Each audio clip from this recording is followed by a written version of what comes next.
Over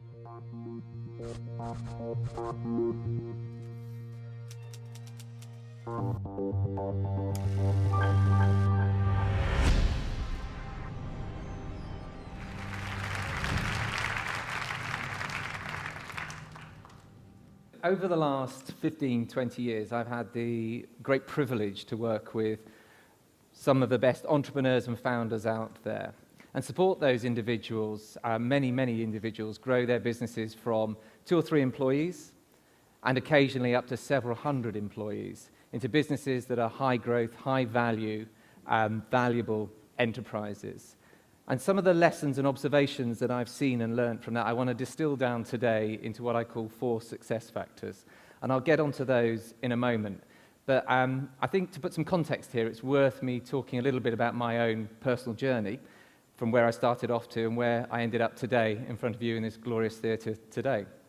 So, unfortunately, my journey didn't start off in the somewhat glamorous spare room coming up with a fabulous digital business, or indeed in the garden shed or garage. It started off in a hospital bed. And coming out from being very poorly diagnosed, or misdiagnosed, I would say, out of a diabetic coma, I was greeted by my grandparents on either side of the bed, and under what can only be described as quite a heated debate, pointing fingers and blaming each other for which side of the family it had come from. And it had transpired that a locum had come in and said that he'd just read some literature on type 1 diabetes, and it would appear to be genetic, and which side of the family is responsible for this disease. Cue the discussion that my grandparents are having. But of course, at the age of, I was 2 weeks away from my 15th birthday at that point, and I was lying in bed, rather poorly, actually, and perplexed, and thinking, why on earth have I got type 1 diabetes? If nobody in my family's got it, why have I got diabetes? And that really sort of led me forwards to asking that question. And a number of people who set up businesses have a repeating question in their head all the time that they are determined to address, and mine was that: why am I diabetic? And so I went through a series of research exercises, and I went through my degree, reading around the subject, and actually what I was noticing was that there is a school of thought that type 1 diabetes, and this is some time ago now, was autoimmune. And so once I finished my degree, I actually wrote, and I say wrote, and I look at the younger people in the audience here, because unfortunately email had not yet been invented, let alone LinkedIn. So I wrote to researchers out there and said, I've got this project I'd like to do as a doctorate, as a PhD, and actually I'd like to use my own blood, if I could, to see if there's any autoantibodies in there, if there is an autoimmune element. And one of them supported me, and we went on to find out that actually it was autoimmune. Certainly my disease, and many type 1 diabetics, is autoimmune. And in parallel, we developed a predictor test, a test that was able to predict type 1 diabetes in individuals at risk of moving on to that. And that was put into the arms of a commercialization partner to take that product further. And so from asking that question, why me, in the hospital bed those years ago, to actually commercializing the product, was the first time I saw applied research coming out of the laboratory setting and going into a commercial partner's arm. But also importantly, and this is a common theme that will thread through this talk, is it took over 10 years to get to that answer. And it's my belief, my strong belief, that things of great value take time, take patience to create. So after that, I was fortunate enough to be asked by the Technology Transfer Office at Oxford, the University of Oxford, to work for them. And whilst there, spun out 5 businesses, one of which I joined with the founder, and we grew that, and we sold that business. And the other 4 businesses were also sold on or listed on the stock exchanges within the US or the UK. The quickest to exit took 7 years. So by exit, what I mean is when the business set up to when there was a realization at the end of it. The longest took 14 years. So again, this necessity for patience. And now I had a new question that was circling around in my head.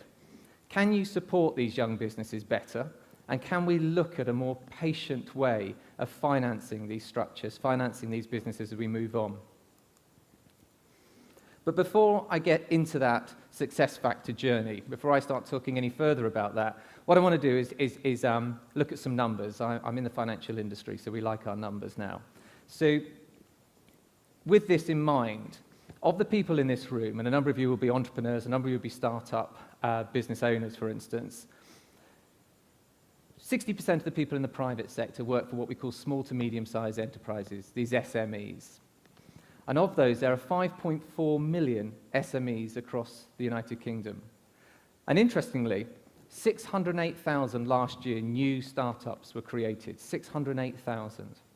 And there's a growing trend now for university graduates to be setting these businesses up. And again, that grew by 42% last year. But alarmingly, consistently, year on year on year, 50% of these new startup businesses, these 608,000 businesses, will fail within their first 5 years. And that's the statistic that we've been trying to address at Mercia. And Mercia, which is the business I now run, was the business I founded when I asked this question, can we do something about this? And I joined an investment business with this concept in mind. I set up about £4 million worth of investment capital to put into these young startup businesses across the United Kingdom. By 2010, I'd grown that to 13 million, and I led a management buyout. And actually, quite fortunately, 2014 listed the business to further scale it.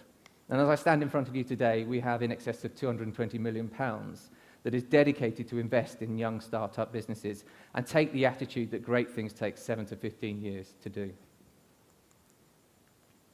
But taking advantage of this platform today, I want to dispel a few myths, some myths that have irked me over the period and actually do the entrepreneur and the founder no favours. And the first one is this 3 to 5 year obsession almost. Money comes into a startup business and the expectation is 3 to 5 years, the money will come back. Well, you've already heard me that I think it's a 7 to 15 year journey. But actually, an individual called Brooks, back in the 1970s, in a completely different discipline in many respects, but complex project management, which is what startups are in those early days, looked at ways of reducing the timeframes of those and struggled to do it, and concluded quite eloquently with a description that some of you may have heard of before, where it takes one woman 9 months to create a baby, but 9 women can't do the same in 1 month. And that, to me, speaks volumes about what startup business is like. Is you can be as clever as you can, but you can't accelerate that distance, that time. The next myth I want to just dispel, before we get onto these success factors, is that successful entrepreneurs are often college dropouts. Now, Forbes every year looks at the top 400 most successful entrepreneurs across the globe. And this year noted that 84% of those were university graduates. And the final point is an obsession by the media to constantly describe startup businesses and it's sort of against animals, mythical or otherwise. So some of you will have heard of some of these creatures, the gazelles, a fast-moving startup. The gorillas, the 800 gorillas, some of you who may be as old as me may remember back to the dot-com boom in the 90s and these bear moths that were growing then, these 800-pound gorillas. And more recently, the billion-dollar unicorns, the rebadged gorillas. But actually, I don't think of startup businesses, and I don't think of them as animals at all, actually. I think them more like, I don't know if anybody here sails or races. I think of a crew in a sailing boat, in a yacht, in a racing boat, where yes, they have this target that they're heading towards, but actually working cohesively as a crew, they're strategically tacking left and right to get to that, facing different obstacles. And I think that is a much better analogy than putting it against some simplistic animal structure there. So, the heart of my talk. The 4 success factors that I think are fundamental to success within a business. First one, people. And it's no surprise that I bring up people here, but with people I actually split this into 2 areas. So education, but actually by education I mean knowledge and wisdom. Knowledge and wisdom being brought together provides options and provides choices. And what options and choices do when they come together is they give you time. And ironically, startups, founders within startups have very, very little time. The next part of the people section, if I divide that into 2, is actually a common trait that I see in a lot of the entrepreneurs that we get to meet. And by a lot of the entrepreneurs, we've backed something like 300-400 businesses over time. These individuals are dynamic. They're really driven. They're charismatic. They have an infectious personality. If you've ever met them, they want to bring you along on that journey. They work tirelessly. They work, what I would say, 7 days a week. They also work 24 hours a day. And I don't joke about that 24 hours a day. And actually, the people who know me know my abhorrence for sleep. I think sleep is highly overrated. Okay? So sleep cycle is 3 to 5 hours. There's plenty of apps out there to test yourself on that. You can survive on one sleep cycle for an extensive amount of time. What that does is it frees up time to do other things, and it's back to my point that these startup businesses are short on their time. The second key success factor that I'd like to talk about is the business model itself. So we get, at Mercia, last year we had something like 1,700 business plans, many more inquiries, but 1,700 business plans through the year. And we invested in about 2 or 3% of those businesses we saw. And there are two features that are almost always lacking in these business plans, and I implore you to bring those forwards if you ever think about putting a plan forwards. And the first is business model. How are you going to put your product, your technology, your service into that market? How are you going to grow it profitably in a sustainable fashion? It's not an afterthought. It is something that you should know on day one. It will evolve over time, but it should not be treated as an afterthought later on in the journey. The third success factor is what I would call markets. And actually we often hear about these multi-billion-dollar markets, not the multi-billion market. What I'm talking about here is what I would call the addressable market, the chunk, as you see there, within that market where your product, service, technology can fit effectively and can compete to capture some of that market share. And if you put those three features together, the people, the business model, and the markets, and you've got your startup business, those value drivers define the value of your business on day one. So if you're looking for investment, what we like to call pre-money value is defined by the quality of the team, the business model you operate, and the markets you're chasing.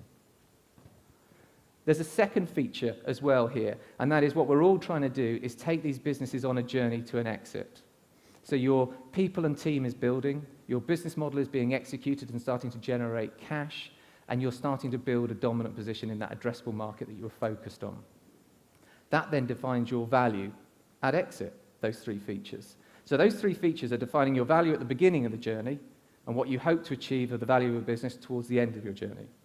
But there's a second feature of markets that's worthwhile talking about, and if any of you haven't seen it, I recommend you see there's a TED talk with a gentleman called Bill Gross, who through at the Idea Lab looked at 100 businesses going through Idea Lab and looked to see if he could pull out one central feature of success from those businesses. And actually what he found in that instance was it was about market timing. Actually, it was about your product service being ready, the market being ready, those two creatures coming together. And it was the market entry timing that he found as the single most important success feature when he looked at it.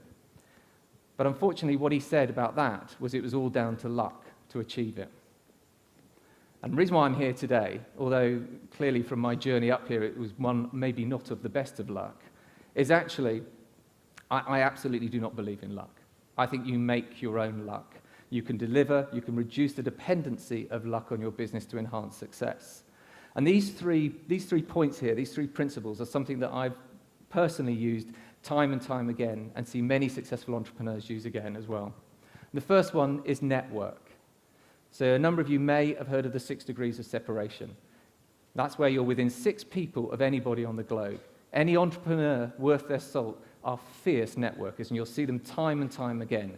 And this is a great way to build your team.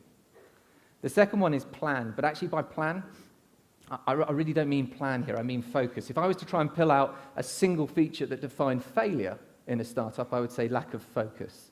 You're in a young business, you have limited resources, focus is a necessity for survival. To my poor wife's dismay, and my study wall back at home, I have this horrendous chart that goes across the whole width of the wall. It starts off with Mercia back in 2007, and it's a rolling 3 to 5 year strategic plan. And falling down onto my desk, I have this 2-month to-do list, and both that and the strategic plan feed off each other. And to the left, and this sounds terribly sad, doesn't it? But to the left, I have my daily to-do list, and my day does not end until that to-do list is done. And that is how I personally focus on my activities within the business. And the final point, which is, I'm afraid, somewhat flippant, is to surround yourself with lucky people. And within your working environment, be it in education, be it within business, etc., you will come across occasionally successful individuals. More rarely, you'll come across people who are repeatedly successful. And those people are the people that you should have on the board of your company. Those are the people that you should have the privilege of working alongside as executives in your company, and those are the people that you should thread throughout your company.